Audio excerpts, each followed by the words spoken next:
বাংলা চলচ্চিত্রের কিংবদন্তি নায়িকা ববিতার জীবনে যেমন ছিল অবিশ্বাস্য সাফল্যের ঝলক, তেমনি ছিল অবাঞ্ছিত বিড়ম্বনার অন্ধকার দিকও। একসময় এমন এক ভক্তের উৎপীড়নে তাকে ভীষণ ভোগান্তির শিকার হতে হয়, যিনি শুধু তার ব্যক্তিগত জীবনই অস্থির করে তোলেননি, বরং তাকে বাধ্য করেছিলেন মামলা পর্যন্ত করাতে।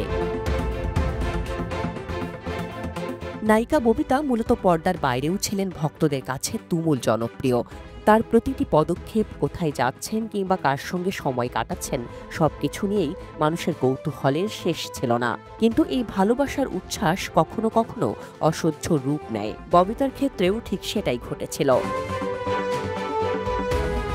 ২০০১ সালের ২৮ অক্টোবর রাত হঠাৎ করেই ঢাকার গুলশান থানায় হাজির হলেন তিনি। তখন থানার ওসি শরীফুল হক সিদ্দিকী একেবারে চমকে উঠেছিলেন, কারণ রাতের বেলা থানার দরজায় দাঁড়িয়ে আছেন বাংলা চলচ্চিত্রের মহাতারকা।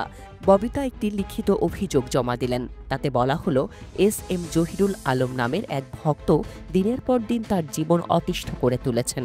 লোকটি শুধু ফোনে অশালীন কথা বলতেন না, বাসার সামনে দাঁড়িয়ে থাকতেন, যত্রতত্র অনুসরণ করতেন, এমনকি গৃহকর্মীদের মাধ্যমে দামি উপহারও পাঠাতেন।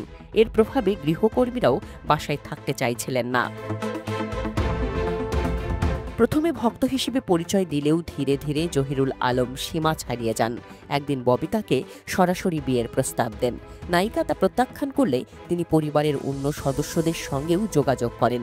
ববিতার ছোট বোন চম্পার স্বামীসহ পরিবারের অন্যদের কাছে গিয়েও একই প্রস্তাব দেন।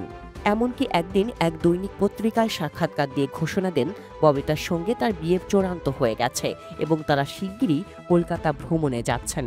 তিনি আরও দাবি করেন, বিদেশ ভ্রমণের খরচ বাবদ তিনি নায়িকাকে ১০ লাখ টাকা দিয়েছেন। এ ধরনের বক্তব্যে ববিতার সম্মান ও ব্যক্তিজীবন মারাত্মকভাবে ক্ষতিগ্রস্ত হতে থাকে। পরিস্থিতি এমন পর্যায়ে পৌঁছে যে ববিতা নিজ বাসা ছেড়ে অন্য ভাড়া বাড়িতে উঠতে বাধ্য হন।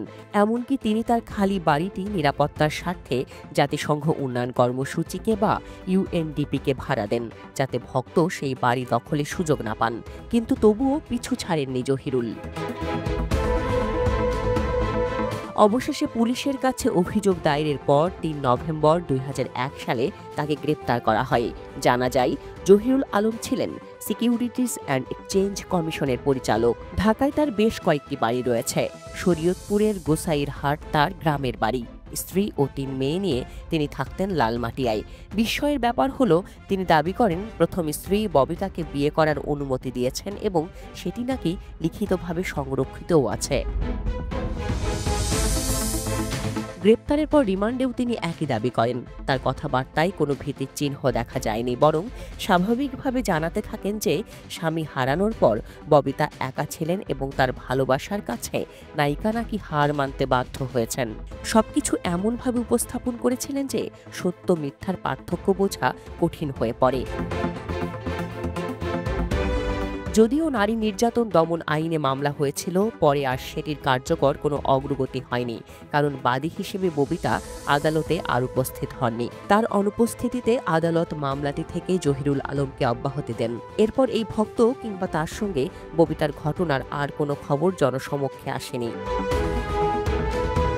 এই ঘটনায় প্রমাণ করে, তারকা খ্যাতি শুধু আলো নয়, অনেক অন্ধকারকেও বয়ে আনে। কোটি ভক্তের ভালোবাসার আড়ালে কিছু ভক্তের উন্মাদনা একজন শিল্পীর ব্যক্তিগত জীবনকে কতটা বিপর্যস্ত করে তুলতে পারে, ববিতার অভিজ্ঞতাই তার অন্যতম উদাহরণ।